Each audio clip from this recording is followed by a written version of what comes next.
से तो पूरा चंदन टीका करके घूम रहे हैं भगवा गमछा पहन के, और उनके बारे में लोग ये चर्चा कर रहे हैं कि उनको टिकट नहीं मिला तो हो सकता है वो निर्दलीय खड़े हो जाए। और अब तो ये बक्सर की जो लड़ाई है सच में दिलचस्प हो गई। एक तो बक्सर की लड़ाई हम लोग इतिहास में पढ़ते थे जो 1764 में हुई थी अंग्रेजों और हिंदुस्तानियों के बीच में, और उसमें अंग्रेजों की जीत हुई और हिंदुस्तान का इतिहास बदल गया। उसमें देखिए पेंच कहाँ है। एक तो है कि बक्सर के लोगों का कहना है कि भाई मिथिलेश तिवारी जो है वो बाहरी आदमी है, गोपालगंज के रहने वाले हैं और वैकुंठपुर से विधायक रहे थे। इसके पहले अश्विनी चौबे भी बाहरी थे, भागलपुर से आए थे। यहाँ तक कि लालमुनि चौबे को भी लोग वहाँ का बाहरी ही मानते हैं। तो एक तो थोड़ा ये गुस्सा है लोगों में कि मतलब बाहरी उम्मीदवार को बार बार बक्सर पर लाद दिया जाता है। लोगों का कहना है कि क्या आपको बक्सर से कोई स्थानीय कार्यकर्ता नहीं मिला था। बक्सर में राजपूतों का भी दबदबा है। कमल सिंह थे डमराव के महाराजा, वहाँ वो भी सांसद रहे थे। ये जो हैं गरदानंद सिंह बक्सर के सांसद रहे थे। तो यदि सुधाकर सिंह और मिथिलेश तिवारी के बीच मुकाबला हो जाए तो आज की तारीख में मुझे सुधाकर सिंह का पलड़ा भारी दिख रहा है कि वो सीट जीतने वाला जिताऊ उम्मीदवार चाहिए। अब कंगना रनौत को दे दिया मंडी से भाजपा ने टिकट। कंगना रनौत कौन पुरानी भाजपा ही है ना। ये तो मतलब ऐसे ही उछल कूद मचाती रहती है, अंट शंट बयान देती रहती है, कहती है कि 2014 में हिंदुस्तान आज़ाद हुआ। तो अब कंगना रनौत को लेकिन भाजपा को लगा कि हो सकता है मंडी की सीट ये निकाल ले तो उसको दे दिया।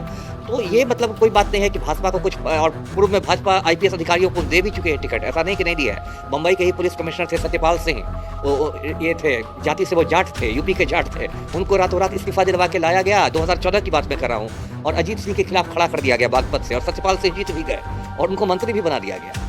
नमस्कार, मेरा नाम शुभम कुमार झा है और आप देख रहे हैं तेजस न्यूज ब्रेकिंग। देखिए दोस्तों, होली का समय बीत चुका है, होली बीत चुका है, लेकिन चुनावी रंग में जो है वह लोग रंगते हुए नजर आ रहे हैं, नेता रंगते हुए नजर आ रहे हैं।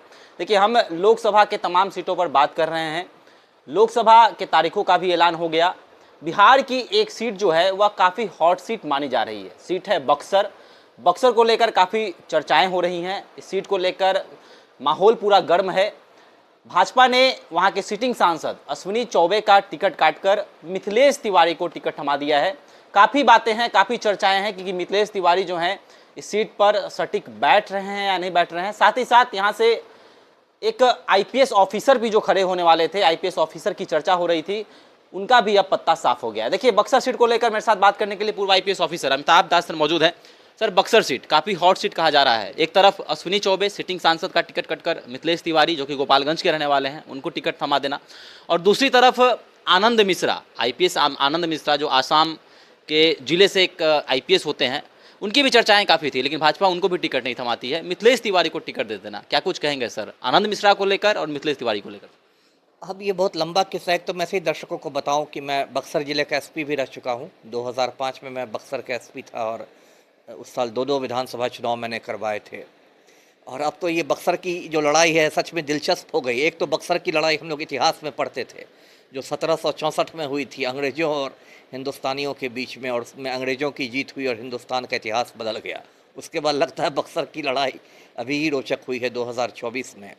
तो दर्शकों को मैं संक्षेप में पूरा मामला बता दूं। बक्सर के जो मौजूदा सांसद हैं वो अश्विनी चौबे हैं, जो मतलब केंद्रीय मंत्री भी हैं, वो दूसरी बार सांसद बने हैं। इसके पहले 4 बार सांसद लालमुनि चौबे रहे थे, है ना। बक्सर को माना जाता है कि ब्राह्मण बहुल लोकसभा सीट है, तो वहाँ ब्राह्मणों का दबदबा रहा है, थोड़ा बहुत राजपूतों का दबदबा भी रहा है।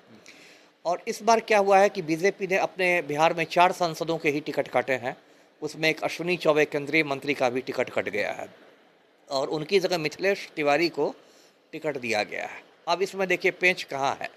एक तो है कि बक्सर के लोगों का कहना है कि भाई मिथिलेश तिवारी जो है वो बाहरी आदमी है, गोपालगंज के रहने वाले हैं और वैकुंठपुर से विधायक रहे थे।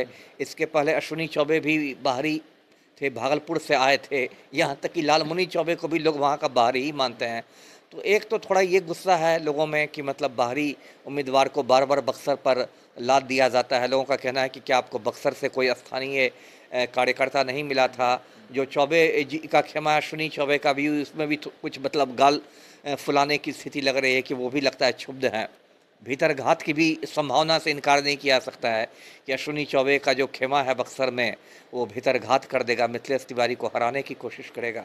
दूसरी बात है कि जो आनंद मिश्रा की आपने बात की, ये 2011 बैच के आईपीएस हैं, असम मेघालय कैडर के हैं, और मूलतः ये भोजपुर के रहने वाले हैं, और पिछले कुछ महीने से काफ़ी ज़्यादा ये मतलब सक्रिय थे बक्सर में, और इस बात के कयास लगाए जा रहे थे कि बक्सर से भाजपा का इनको टिकट मिलेगा। और पिछले दिसंबर में ही इन्होंने इस्तीफा दे दिया था नौकरी से।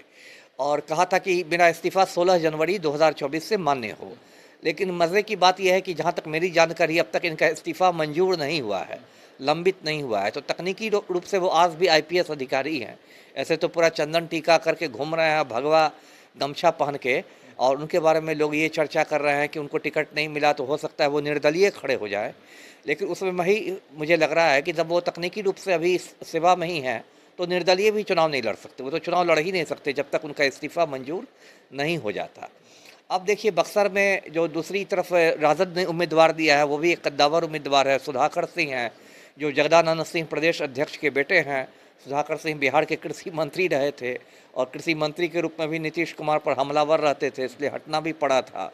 और जैसा मैंने बक्सर से कहा कि बक्सर में राजपूतों का भी दबदबा है। कमल सिंह थे डमराव के महाराजा, वहाँ वो भी सांसद रहे थे। ये जो हैं जगदानंद सिंह बक्सर के सांसद रहे थे। तो यदि सुधाकर सिंह और मिथिलेश तिवारी के बीच मुकाबला हो जाए तो अब आज की तारीख में मुझे सुधाकर सिंह का पलड़ा भारी दिख रहा है। अब ऐसे तो राजनीति में कुछ भी हो सकता है जब भाजपा आला कमान को पता चले कि मिथिलेश तिवारी का बहुत विरोध हो रहा है, तो हो सकता है मिथिलेश तिवारी का टिकट कट जाए, फिर किसी दूसरे प्रत्याशी को मिले। हो सकता है आनंद मिश्रा को ही मिल जाए और उनका इस्तीफा भी जल्दबाजी में स्वीकार कर लिया जाए।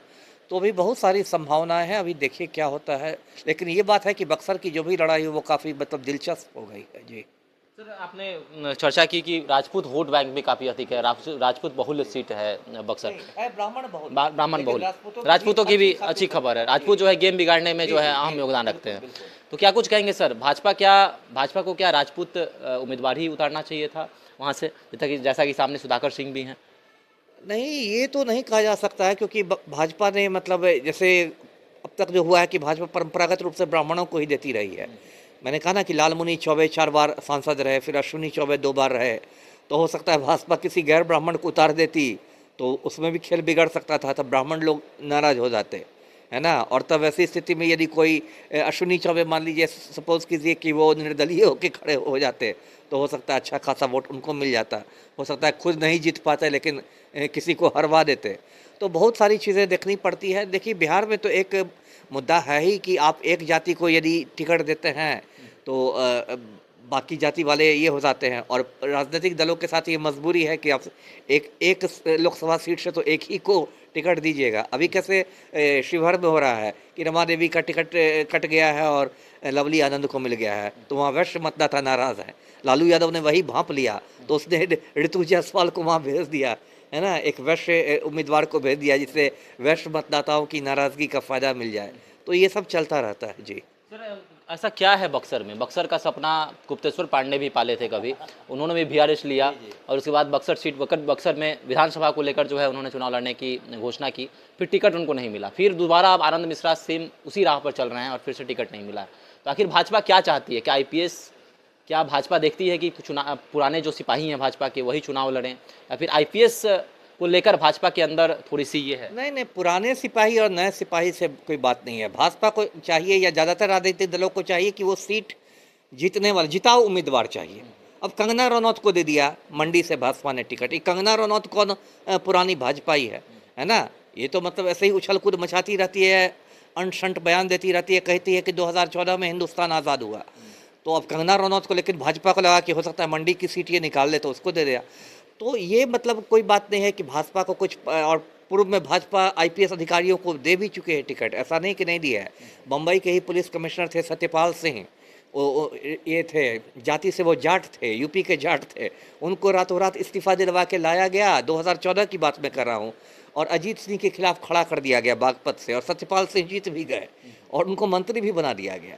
तो ऐसा नहीं है कि आईपीएस और आईएएस से परहेज है। बगल की जो सीट है भोजपुर से, वहाँ आरके सिंह सांसद हैं जो पूर्व आईएएस रह चुके हैं। तो परहेज वाली कोई बात नहीं। देखिए ये लोग जिताऊ उम्मीदवार चाहते हैं। मिथिलेश तिवारी के बारे में जो मेरी खबर है, मेरी जानकारी है कि मतलब जो एक होता है ना कि दिल्ली दरबार में उनका खूंटा मजबूत है ना। दिल्ली दरबार में जो भाजपा आला कमान के लोग हैं उनसे उनकी अच्छी पकड़ है। ये भी था कि संजय जायसवाल जब प्रदेश अध्यक्ष थे बिहार के, उस समय मिथिलेश तिवारी को प्रदेश उपाध्यक्ष बनाया गया था और सम्राट चौधरी के टीम में उनको प्रदेश महासचिव बनाया गया। तो क्या सर लॉबी में ज़्यादा पकड़ है, क्या इसलिए तोहफा मिला है? वही मैं कह रहा हूँ ना, क्योंकि एक केंद्रीय मंत्री का टिकट कटवाना एक मतलब मायने रखता है। जो भी मौजूदा सांसद है, जो केंद्रीय मंत्री है और ब्राह्मण बहुल इलाके में वो खुद ब्राह्मण है चौबे जी, तो उनका टिकट यदि कटवा दिया मिथिलेश तिवारी ने, तो ये तो कुछ लग रहा है कि उसकी पकड़ है तो मतलब भाजपा आला कमान में लॉबिंग उसकी मजबूत है। ये सारे जो टिकट विकट होता है तो ये तो लॉबिंग से होता है कि इसका कितना खोटा मजबूत है। अश्विनी चौबे के बारे में तो ये भी कहा जाता है कि अंत में जब उन्हें लगा कि उन्हें खुद टिकट नहीं मिलेगा तो अपने बेटे का नाम भी आगे कर रहे थे कि मुझे नहीं दो तो मेरे पुत्र को ही दे दो, लेकिन पुत्र की भी दाल नहीं गली। तो मिथिलेश तिवारी का तो लगता है कुछ है, उसके संपर्क हैं दिल्ली दरबार में जी। तो आपको लगता है पुनर्विचार करना चाहिए भाजपा को मिथिलेश तिवारी को लेकर? अब मैं भाजपा की रणनीति पर क्या कहूँगा कि भाजपा को क्या करना चाहिए, है ना। मैं तो अगर व्यक्तिगत रूप से आप पूछेंगे तो मैं तो वहाँ भाजपा की या पूरे देश में कहीं भाजपा की जीत चाहूँगा ही नहीं। तो ये तो भाजपा का अंदरूनी मामला है, वो विचार करे या पुनर्विचार करे, लेकिन यही है, ये तो भाजपा के सामने साफ छछूंदर की स्थिति हो गई है ना। मान लीजिए एक फ़र्ज़ कीजिए कि वो मिथिलेश तिवारी का टिकट काट देती है, तो उनका तो मुँह का दिया कौड़ छीन लेगी, तो हो सकता है मिथिलेश तिवारी तब बगावत पर उतारू हो जाए, है ना। होता है ना, एक को मनाइए तो दूसरा रूठ जाएगा, हो सकता है मिथिलेश तिवारी वहाँ से निर्दलीय खड़े हो जाए। तो इसलिए बहुत मतलब एक तरह से भाजपा के सामने असमंजस की स्थिति हो गई, दुविधा की स्थिति है जी।